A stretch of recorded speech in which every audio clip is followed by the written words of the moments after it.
الله يا الله الله الله الله يا الله الله الله الله يا الله.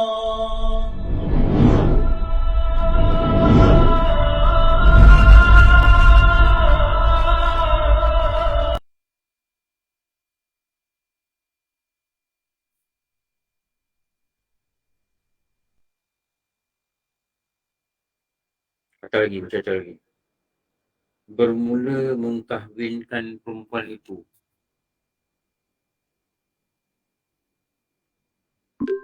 Jumpa tak? Betul Ustaz. Cuba baca lagi sikit. Bermula mengkahwinkan perempuan itu. Okey, sekejap.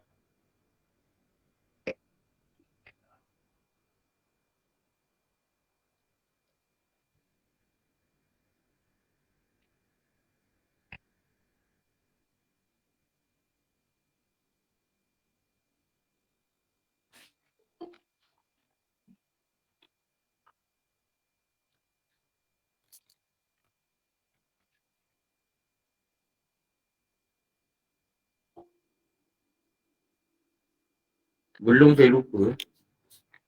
Cuba tak buka dulu 113.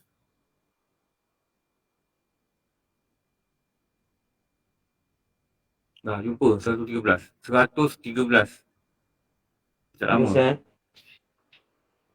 ini satu Tahajar. tambahan juga. Ini tambah. Nampak? Tahajar dan Tasyaman. Tak Ustaz. Buka dulu tu. Itu bukan tahajar tu. Itu tahajur. Tahajur. Bukan tahajar. Lagi satu tu bukan tasyaman. Tasyamun. Saya tunjuk dekat slide ni. Memang tadi saya bertanya dengan Ustaz Izzaudin. Lepas tu saya cari kitab jawi saya tak jumpa. Lepas saya tanya, saya jumpa kitab jawi saya. Memang cuti yang itu.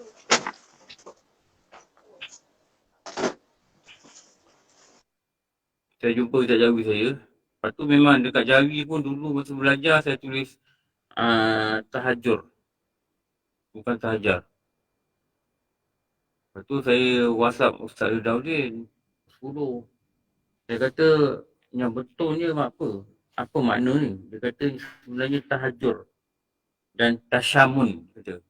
Betul. Dulu bila ngaji pun saya tengok saya tanda tasyamun. Habis saya kata Ustaz ni saya tangkap gambar ni, saya tunjuk dia. Kenapa diorang terjemah tahajur dengan tasyaman? Dia kata apa tau? Depa ni translate tapi nahu saraf tak erti kata. Amboi. Ingat aku pula bersin dia. Depa ni translate tapi nahu saraf tak pandai. Ada WhatsApp dia. Ini bukan tahajar, tahajur. Dan saya tengok balik yang belakang-belakang, bila saya dah ada ragu dia punya terjemahan ni, saya tengok belakang-belakang banyak yang tak sama dengan apa yang saya catat.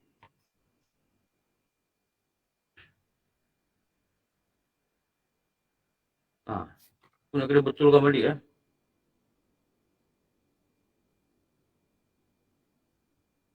Cuba tengok muka surat 100. Betulkan balik.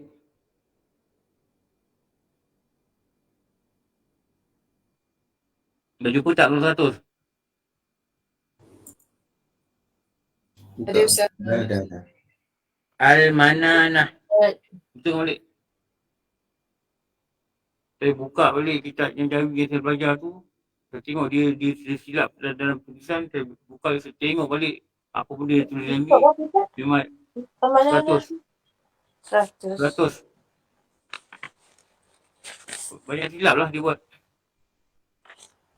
Ni Nuraini apa ni?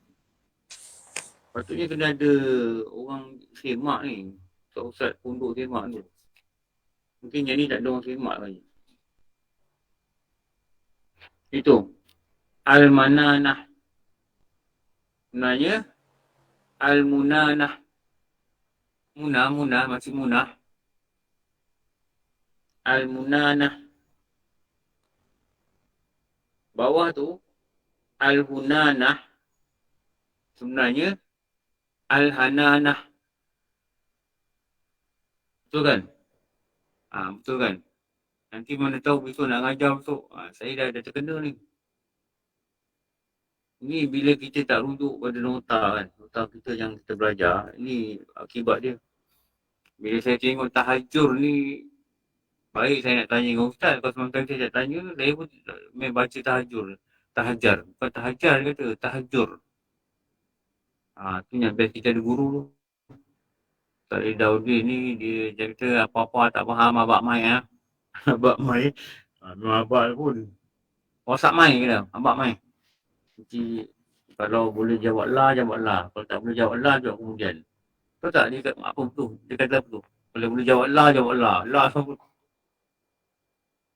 Jawab terus. Sekarang. Kalau boleh jawab sekarang, saya jawab sekarang. Kalau tidak, dia jawab kemudian. Itu al-hudaqah. Bukan hudaqah. Hadaqah.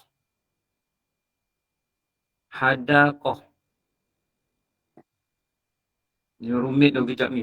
Kalau kita Nahu saraf tu kita kena pakar tu. Nak terjemah-terjemah ni. Betul lah cakap tu.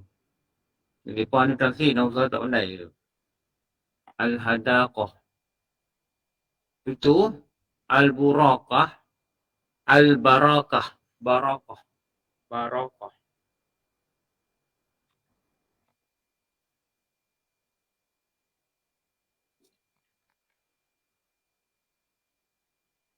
Muka sebelah. Az-zuhu. Ini bukan az-zuhu. Sebenarnya az-zahu. Betul kan. Aduh, saya tengok malam dengan kitab saya longkar-longkar satu pagi saya tengok. Apa banyak silap. Tapi itulah kan. Silap kita kan. Cek.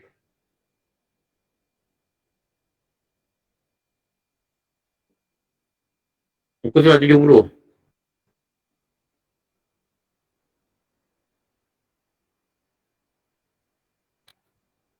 Itu ditulis apa? Sahiru. Sebenarnya sahirun.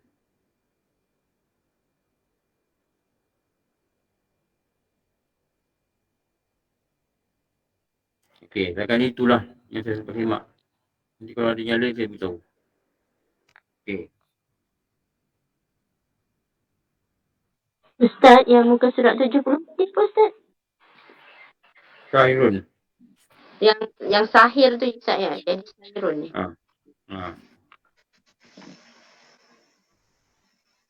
Terima kasih Ustaz. Okey, bersama balik.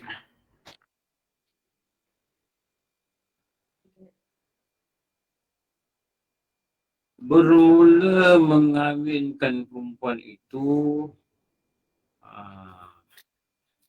nampak slide tak? Nampak Ustaz? Nampak Ustaz? Alhamdulillah. Sekejap Ya.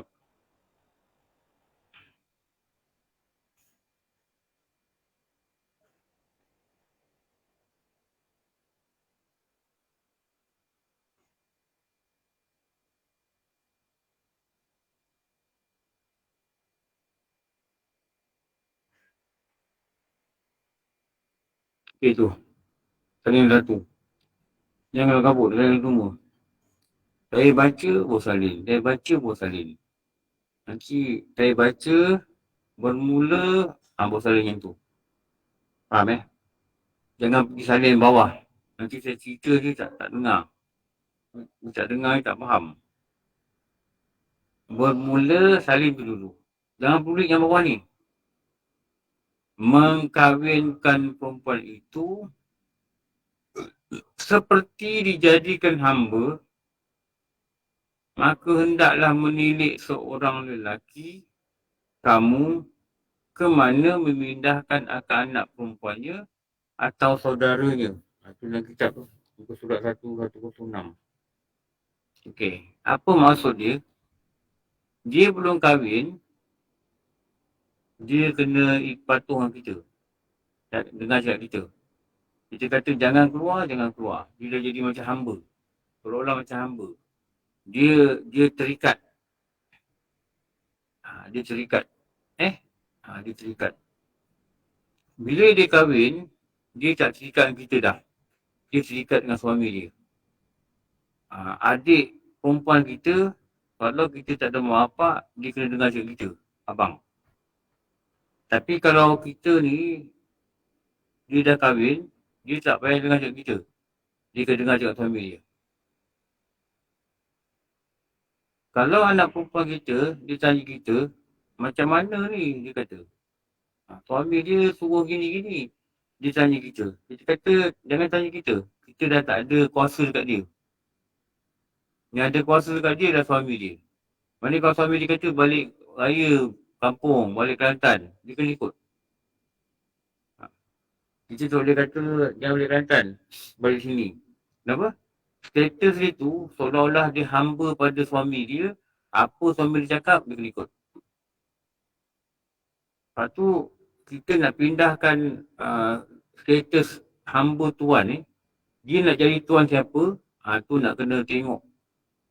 Nak kena tengok lelaki macam mana. Nak kena bagi dia ambil jawatan tuan yang kita ada ni sebagai bapa dia kepada siapa yang kita nak letak. Sebab apa? Nanti salah letak Jahannam.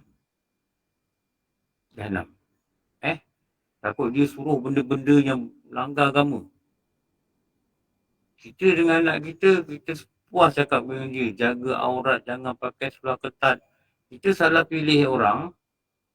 Nanti kita tak telik orang ni, kita tak tengok orang ni macam mana. Nanti dia pula tak kisah, kau pakai ketat lagi cantik, dia kata. Dia Jahannam. Dia Jahannam. Walaupun sebenarnya, anak kita tak boleh ikut cakap dia.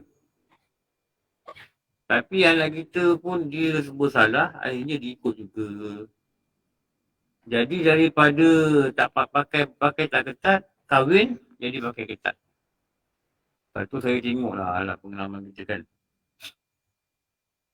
Perempuan ni kalau dia keadaan dia dah elok, tapi dia dapat suami yang tak elok, akhirnya dia akan jadi tak elok mengikut macam mana keadaan suami dia. Kita tengok begitulah.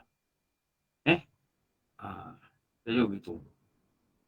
Dia terpengaruh dengan cara hidup isteri dia, suami dia. Walaupun dulu masa dia bujang dia okey, dia boleh maintain dia punya ibadat. Tapi bila suami dia tak kuat, dia akan jadi lebih tak kuat daripada apa yang kita jangkakan.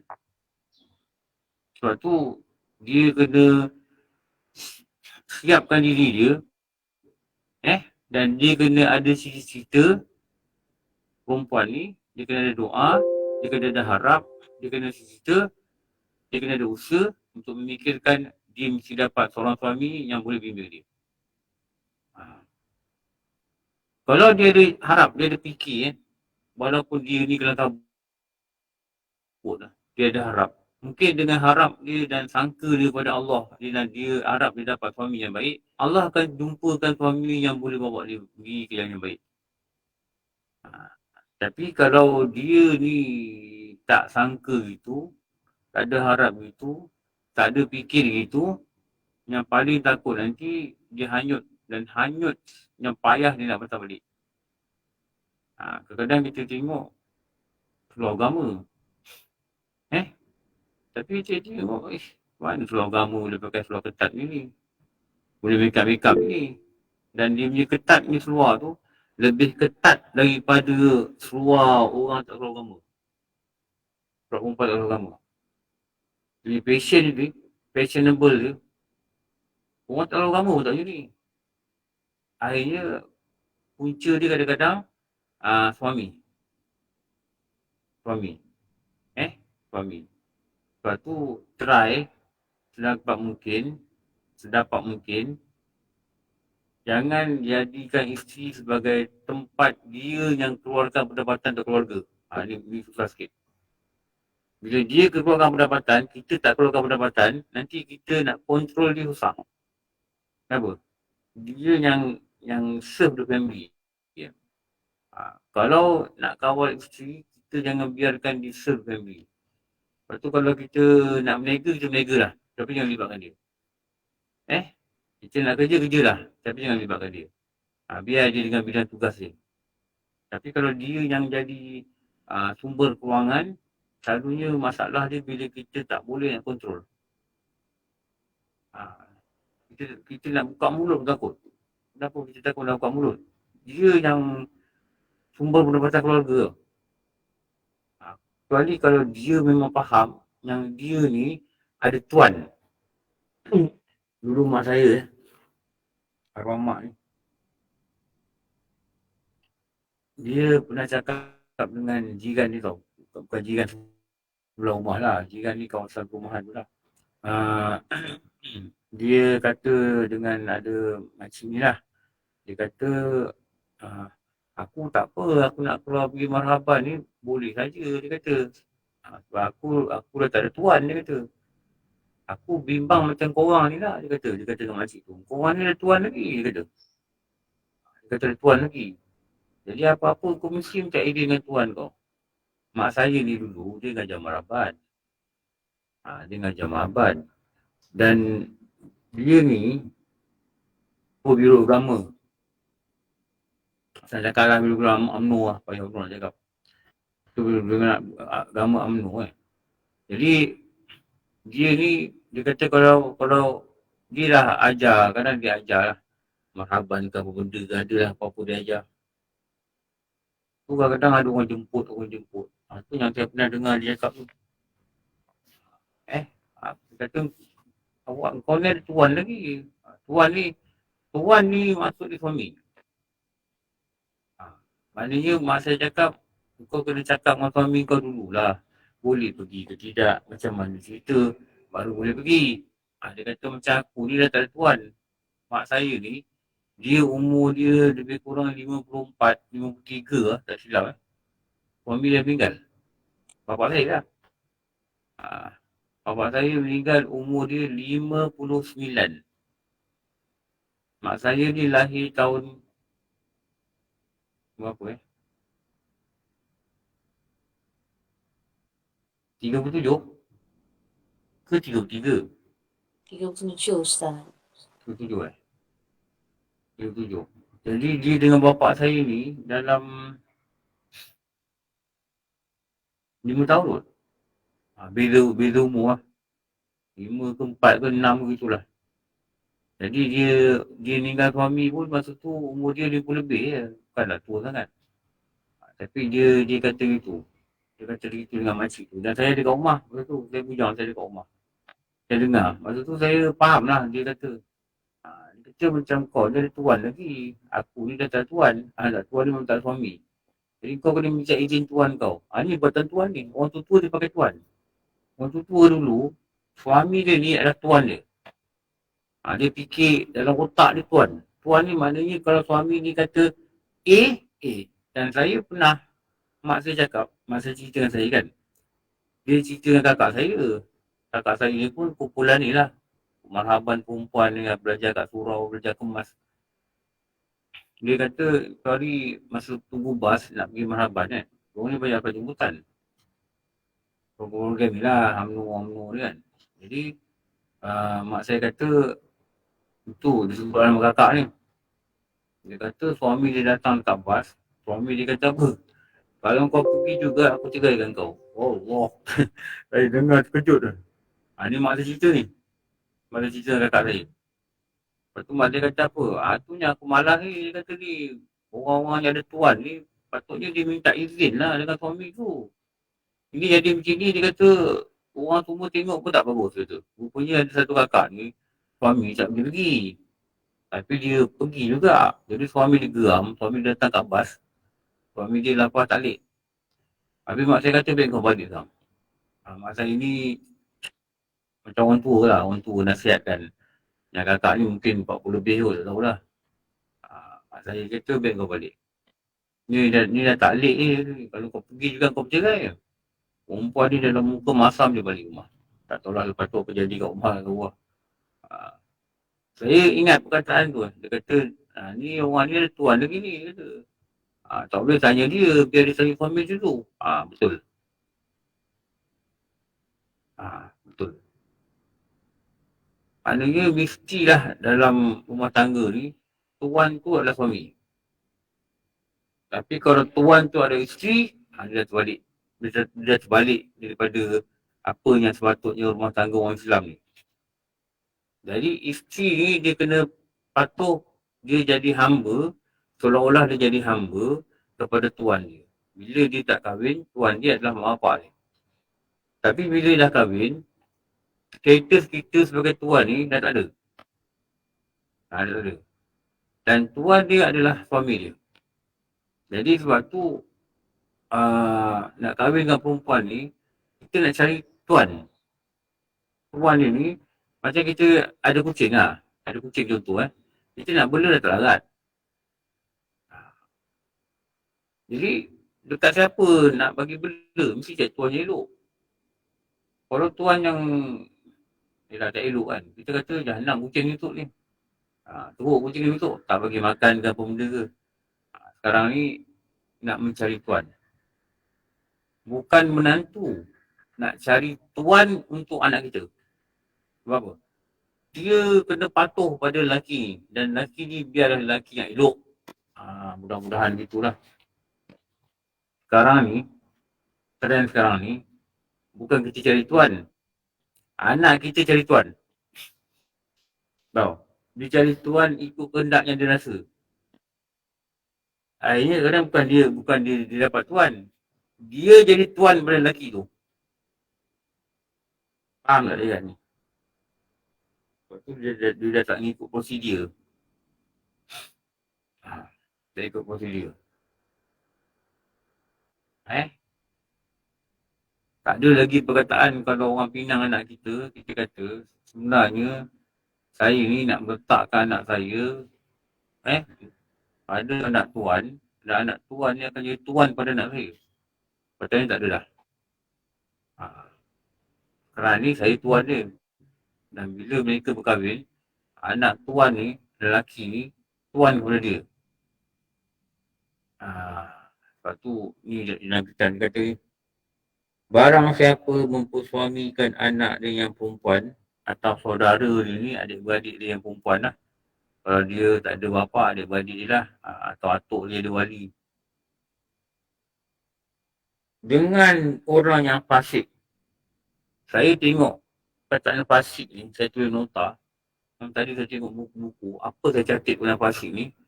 Guru kata, orang yang melaksanakan dosa besar atau mengekalkan dosa kecil. Itu tarikh fasik. Ni.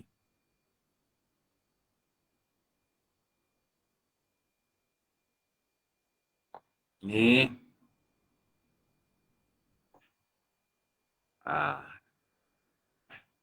Ni. Terjemahan dia yang mudah, mengekalkan dosa besar, melakukan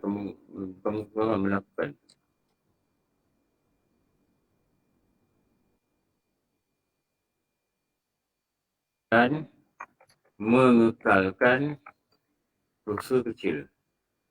Ini yang dulu arwah Ustaz Manu beritahu lah. Saya belajar kitab Muhimah ni dengan arwah Ustaz Manu.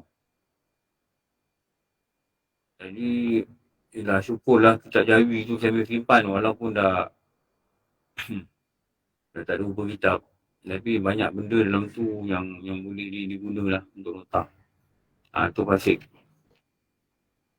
Adalah seperti dosa orang memutuskan silaturahim. Dia punya dosa tu. Dia dosa tu. Seperti orang memutuskan silaturahim. Okey. Ni. Okey. Dan haramlah barang siapa yang memutuskan dia akan rahimnya. Rahimnya pun kasih sayang. Yang ini memutuskan dia akan kerabatnya. Orang putus rahim ni orang yang memutuskan diri dengan saudara-saudara dia untuk kerabat. Untuk kerabat. Jadi kebanyakan kitab kata silaturahim ni bukan dengan kawan tau. Silaturahim ni kebanyakan kita ada terjemah kerabat. Kerabat ni saudara. Saudara kita. Jadi bila kita sambung rahim ni, macam kita pergi darah dia ke apa ke, itu namanya kita menyambung silaturahim. Pada itulah yang dikatakan hadis tu, orang yang menyambungkan silaturahim ni, Allah akan panjangkan umur dia. Itu silaturahim tu yang tu. Bukan kawan tau. Dia salah faham bukan kawan. Kebanyakan ulama kata adalah kerabat. Digunakan perkataan kerabat. Mak saudara. Tu kalau ada mak saudara lagi. Mak saudara ni maksudnya adik-beradik mak, adik-beradik abah. Pergi darah dia. Itu nama dia kerabat. Anak buah. Itu nama dia kerabat. Jadi apa? Yang dia kena mengena dengan kita, kerabat. Lepas tu orang dulu dia ada perkataan, ini kerabat jauh. Ini kerabat dekat. Ini kerabat jauh, ini kerabat dekat. Rupanya yang dikatakan memanjangkan umur itu, dikatakan satu rahim tu, dia letak pada satu perkataan dan perkataan itu nama dia kerabat. Okey. Dan telah berkata oleh seorang lelaki bagi Hasan Al-Basri. Hasan Al-Basri ni, dia ni hidup pada zaman Sayyidina Ali. Dia hidup zaman Sayyidina Ali. Telah meminang anak perempuanku oleh beberapa orang lelaki. Ramai orang pinang anak dia. Maka daripada siapa aku bersuamikan dia? Maknanya aku nak pilih yang mana? Maka berkatalah Hasan Basri, bersuamikan olehmu dengan lelaki yang takut akan Allah Ta'ala. Dan banyak kitab Duratun Nasihin ada beberapa kitab lah. Taqiyatun Nafs ada ni, Ibn Rajab Al-Hambali pun tadi cakap. Dia kata tanda takut pada Allah ni diperlihat pada anggota dia. Nak tengok orang takut pada Allah, dia ada tanda pada anggota dia. Kenapa dia perlihat pada anggota? Sebab takut ini dia datang pada hati. Bila dia datang pada hati, maka akan terlahirlah pada anggota. Pada lisan. Orang takut pada Allah, dia cakap dia, kita boleh tahu cara cakap. Dia tak ada cakap benda-benda yang tak patut cakap lah. Berdosa. Dia takut nak ngumpat, dia takut nak gini. Kenapa dia takut? Sebab hati ni dah beri arahan kepada anggota dia, hati dia takut pada Allah. Dia akan raja hati ni takut pada Allah. Dia beri arahan pada anggota dia, kau kena takut pada Allah. Tanda dia apa? Kau jangan berdosa. Itu pada lisan. Nombor satu, dia terletak tu lisan. Kenapa nombor satu lisan? Ulama kata, dulu guru cakap, kenapa nombor satu lisan? Kerana lisan ini adalah, lidah ini adalah apa lidah ni? Pembuat dosa. Hati. Pintu pada hati. Dia pintu, Ustaz. Lidah ni adalah Pintu. Pintu apa?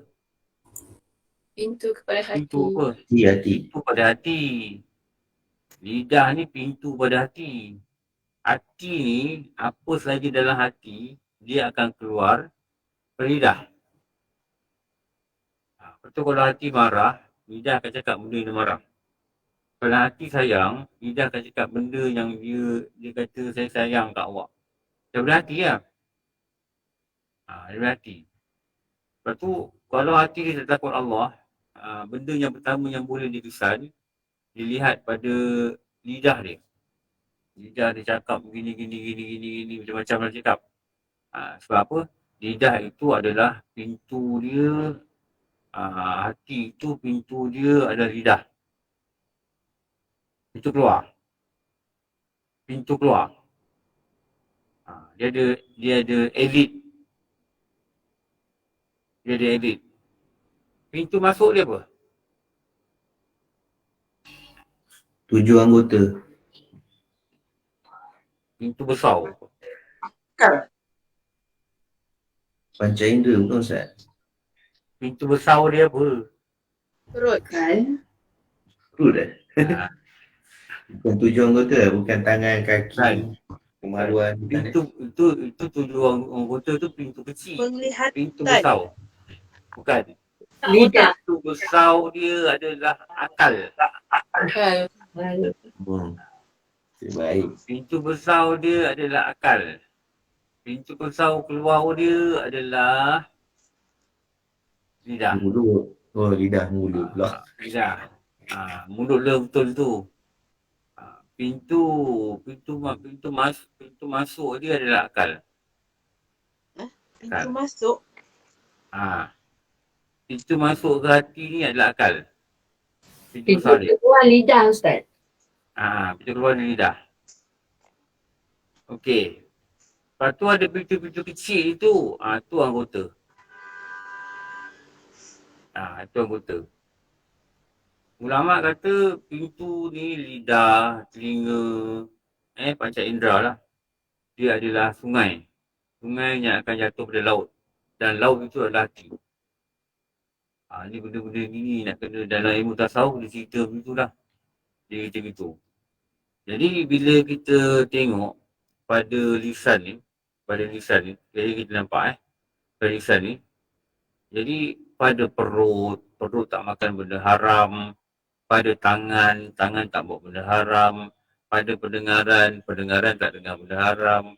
Pada penglihatan tak dengar benda haram. Pada kaki tak pergi benda haram. Pada hati tidaklah dia memikirkan atau merancangkan atau meletakkan semua mazmumah ni pada hati. Kenapa? Itulah tanda dia pertujuh anggota ni dia takut pada Allah. Dia takut pada Allah. Kat sini dia tak letak kemaluan, kenapa? Ulama kata kemaluan tu diletak pada perut. Kenapa? Bila perut ni makan benda haram, maka kemaluan ni akan berkendak kepada jalan yang tak baik. Tu dia tak letak pada letak kemaluan. Jadi dia kata apa? Engkau kalau ramai pinang anak engkau carilah orang yang takut kepada Allah. Dia tak kata, bersuamikan olehmu lelaki yang kacak. Yang Bukan perut botak dia boroi. six pack. Bukan botak Dan boroi. dia bukan botak dan boroi. Bukan. Dan dia mestilah orang yang gaji besar. Biarlah perut dia besar dan dia gaji dia besar. Dia cakap betul. Kalau Boleh. kalau dia nak cakap dia dah cakap dah dulu kan. Imam Hasan Basri dia nak pinang seorang perempuan. Siapa orang perempuan? Rabiatul Adawiyah. Rabi'atul Adawiyah. Dia nak pinang Rabi'atul Adawiyah. Kalau dia kahwin memang jadi wedding of the year. Apa Rabi'atul Adawiyah jawab? Dia kata tuan memang seorang yang hebat tapi cinta saya kepada Allah lebih kurang macam tu. Tuan adalah orang yang hebat. Rabi'atul memang kagum dengan dia. Kagum sebab dia agama dia kuat lah. Ibadat dia kuat. Tapi hati saya lebih cintakan pada Allah. Dia pinangan dia tak diterima lah.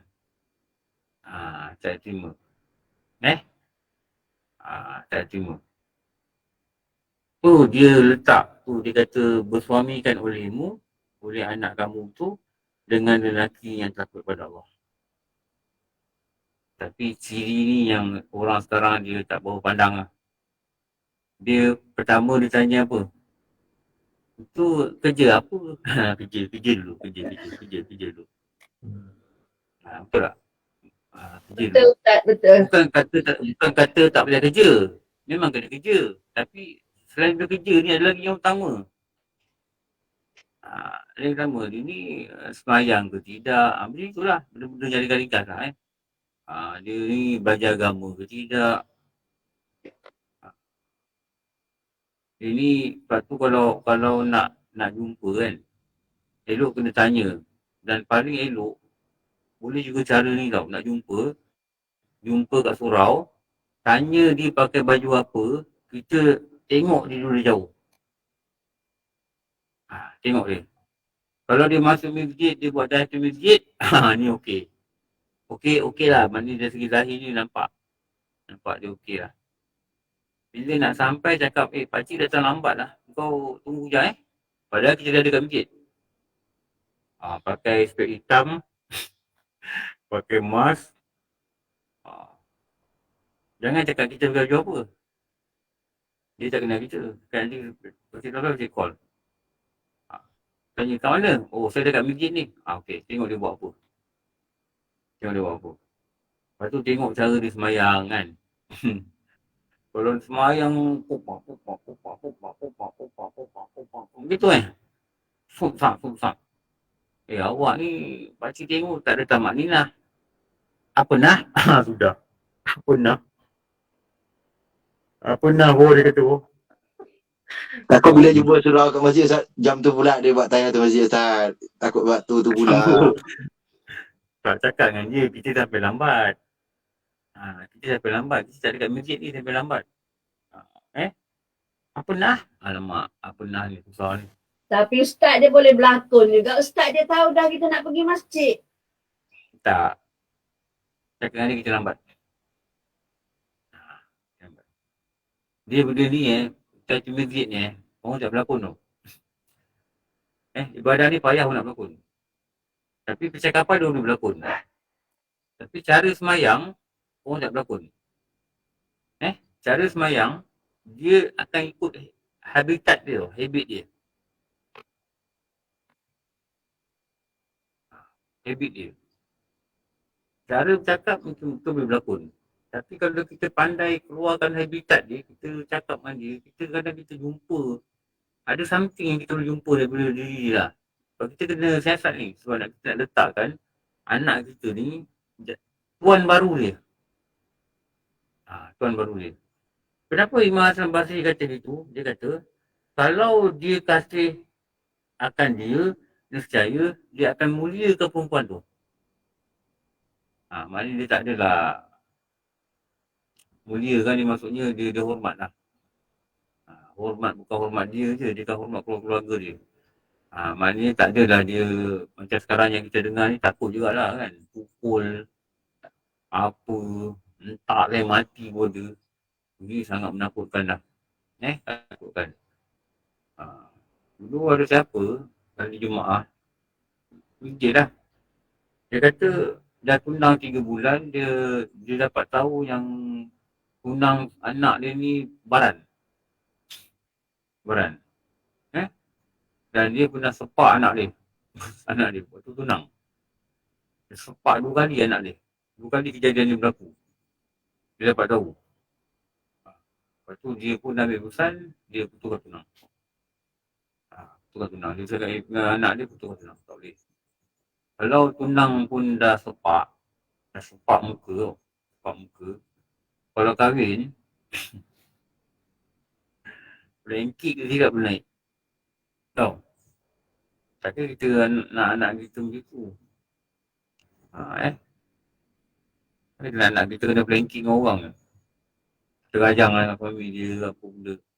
Jadi maknanya anak ni kena nilai lah. Kalau masa kahwin, masa kawan pun nampak macam baran, panah baran, entak, pukul. Itu tak ada ikatan tu. Itu tunang je tu. Tunang je. Kalau nak kahwin, kena prepare lah. Kena prepare benda-benda yang lagi dahsyat betul lah. Ustaz, itu untuk calon menantu. Kita kata cari calon menantu lelaki. Kalau cari menantu perempuan macam mana pula? Perempuan tu lelaki, perempuan ni, calon menantu perempuan ni patut bertengok lelaki ni. Dia calon menantu perempuan ni, selalu perempuan ni, dia kata sini, mak bapak perempuan ni yang tengok anak kita ni okey tak okey.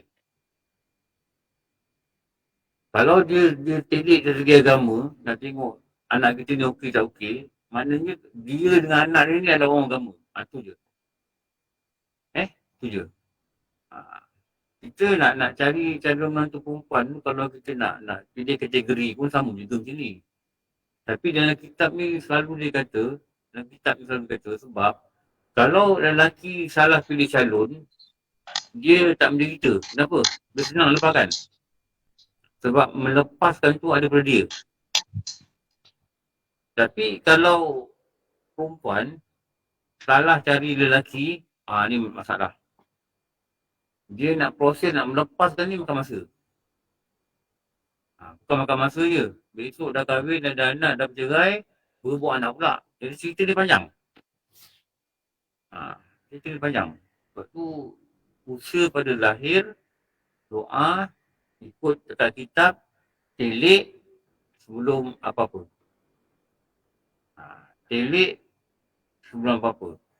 Kalau anak kita dah ada kawan, kita kata dengan anak kita, kau tengok dulu sebelum kau decide setuju untuk kahwin dengan dia.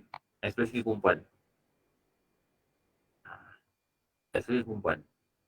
Sekarang ni mungkin dah mudah sikit lah. Dulu orang nak minta pasak ni 8 tahun, 9 tahun, 10 tahun pun tak selesai. Dalam pada tu suami tu pukul dia lah, apalah gitu dia. Allah. Kita dengar pun orang utara kata nak cemuh ni. Betul. Nak muak dengar. Sebab saya ikut queue. Ramai je perempuan yang minta cerai ni, kat agama ni, sebab saya ikut queue. Dia ni lagi 6 bulan baru nak counselling. Tapi sekarang ni saya tengok dia lebih mudah lah. Tapi bukan masuk mudah ni kita mentam je lah kan. Nanti kahwin tak tuai kita cerai. Bukan itu. Dia bukan itu tujuan perkahwinan ni. Jadi apa pun minta dengan Allah dan usaha lah. Moga Allah beri kita menantu yang sepatutnya dia boleh menjadi tuan yang baik lah pada anak perempuan kita. Tidak nanti, kita ni berteruk dia drama lah. Bukan saja dia merana tau. Kita jadi bapa pun merana juga. Kita jadi mak pun merana juga. Adik-beradik dia pun, adik-beradik anak-anak kita yang lain pun akan merana juga. Sebab apa? Dia ada kuasa suami. Kita nak campur, ada had yang kita boleh campur. Lepas tu, kalau ada niat yang baik kan, ikutlah panduan kitab, ikutlah apa benda. Itu ikhtiar kita lah. Ikhtiar kita. Minta dengan Allah, janganlah anak-anak kita ni dapat suami yang saya kalau baca tu khabar ni saya ngeri. Itu yang dilaporkan tau. Itu yang dilaporkan. Kalau kita tengok paper, dia kata keganasan rumah tangga meningkat berapa puluh peratus masa PKP. Kenapa? Tekanan lah. Tekanan dekat rumah ni, apa benda tu boleh tekanan ni menyebabkan masing-masing jadi agresif. Nak keluar tak dapat. Ada kerja kena buang. Tu kalau kita bincang dengan kawan-kawan kita, ustaz-ustaz pejabat agama ni, dia kata kes suami pukul isteri ni meningkat masa PKP. Pengaduan daripada isteri ni lah. Tu dia kata ni, kalau dia benci, nescaya tiada mengena kejahatan akan dia. Katakanlah lelaki ni yang takut Allah ni, dia tak suka isteri dia. Tak tahu lah apa masalah rumah tangga dia.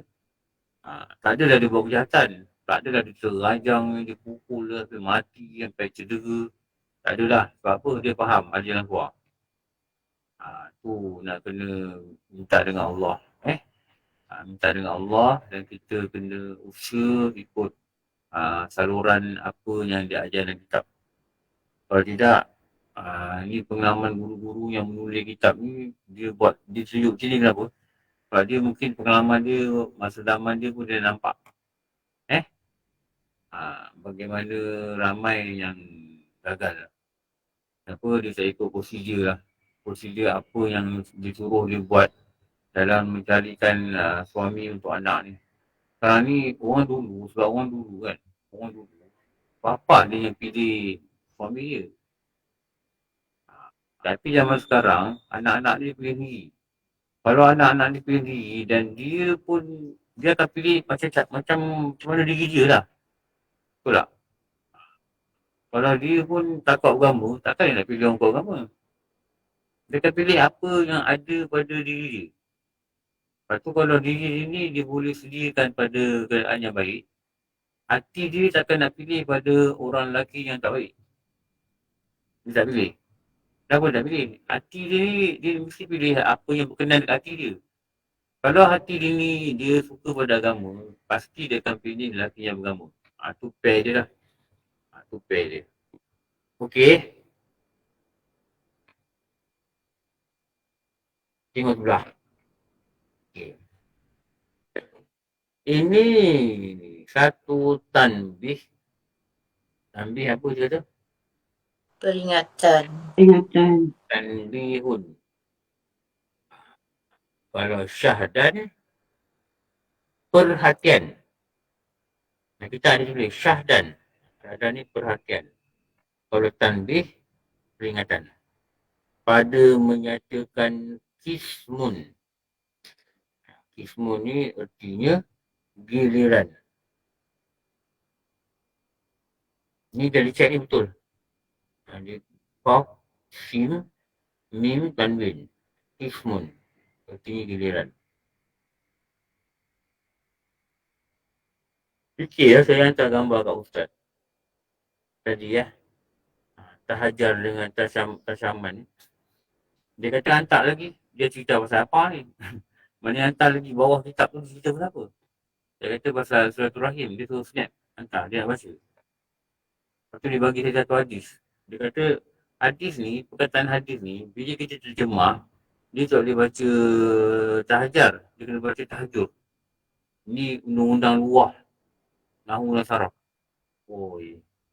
Pokoknya bukan mudah nak terjemah kitab ni. Kalau kita tak pandai, dia kata kita mestilah sebut. Ini satu tanbih pada menyatakan kismun. Ya, artinya giliran. Ini cuma kalau orang bini dua lah. Kalau orang bini satu, dia tak ada hukum ni. Apabila ada seorang lelaki itu, dua isterinya atau lebih, maka wajiblah atasnya menyamakan bermalam antara segala isterinya. Ini kismu ni kisah bermalam. Kerana sabda Nabi SAW, man kana lahum ra'atan fama la ila ihdahuma dunal ukhra wa fi lafzin akhar wa lam ya'dil bainahuma ja'a yawmal qiyamati adu syik Hima'il. Barang siapa ada baginya dua isteri, maka cenderung ia akan salah satu daripada keduanya, tiada yang lain. Padahal tiada, dalam satu riwayat lain, dia kata, padahal tiada ia adil. Dan ini tiada dia menyamakan antara kedua itu. Nescaya datang pada hari kiamat. Padahal salah satu daripada dua bahunya cenderung. Cenderung ni maksudnya sengit. Dia akan datang pada kiamat bahu sengit sebelah. Ini perkataan ni yang banyak orang perempuan sebut ni. Ni yang banyak orang sebut ni. Bahu sengit. Bahu sengit. Cenderung bahu dia. Atau roboh bahu dia. Dan telah mengeluarkan oleh Tirmizi dan Hakim. Barang siapa ada baginya, kalau hadis lain dia sebut ni. Barang siapa ada baginya dua isterinya, maka tiada menyamakan akan keduanya. Nescaya datang pada hari kiamat, memang tak adil. Dan sebelah pihak bahunya itu roboh dan gugur. Okey. Boleh sambung. InsyaAllah Ustaz. Sambung nak belajar kismun. Lepas tu baru belajar tahajur dan tasyamun. InsyaAllah. Malam ni Ya, Ustaz dekat taman apa Ustaz? Al-Amin Alamin. Bawa. InsyaAllah. Wah, Buat pula sekali. pula sekali. InsyaAllah Ustaz. Pasang saya malam ni sebenarnya saya tak kelas. Tapi sebab hujung minggu ni kan kita ada kat Melaka. Bila ada kat Melaka, antara kelas yang kena batal ni kelas Dewang. Jadi saya fikir dia kena ganti lah. Kelas Dewang ada 2. Lepas tu kelas Kampung Kelantan 1. Lepas tu kelas sini, Ijin 1. Lepas tu kelas Aswali 1. Lepas tu itulah ada 4-5 kelas dah batal. Jadi saya cuma boleh ganti 1 je. Yang 4 ni dia batal je lah, nak buat macam mana kan. Okey. Tapi jalan Angat padat Ustaz. Jalan Angat petang 6 lebih memang padat. Hari-hari dah sekarang Ustaz. Kebelakangan ni. Jam terus Ustaz. Jam terus Ustaz. Tak apa, tunggu Ustaz dekat Alamin lah. Tunggu Alamin. InsyaAllah Ustaz. Alhamdulillah Rabbil Alamin. Wassalatu wassalamu ala syafi'il anbiya wal mursalin. Sayyidina wa maulana Muhammad wa ala alihi wa sahbihi ajma'in. Rabbana dhalamna anfusana wa illam taghfir lana wa tarhamna kunanna minal khasirin. Rabbana atina fid dunya hasanah wa fil akhirati hasanah wa qina adzabannar. Sallallahu ala sayyidina Muhammad wa ala alihi wa sahbihi wasallam. Alhamdulillah Rabbil Alamin. Aku maaf. Wassalamualaikum warahmatullahi wabarakatuh. Terima kasih Ustaz. Terima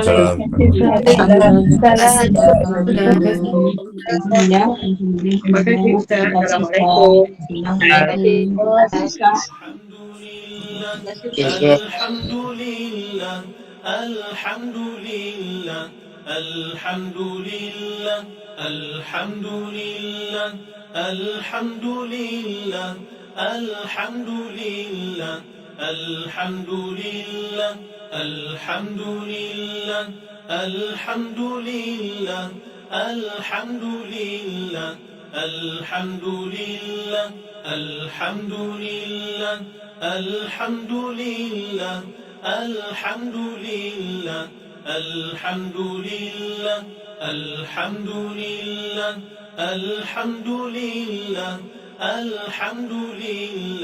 Alhamdulillah.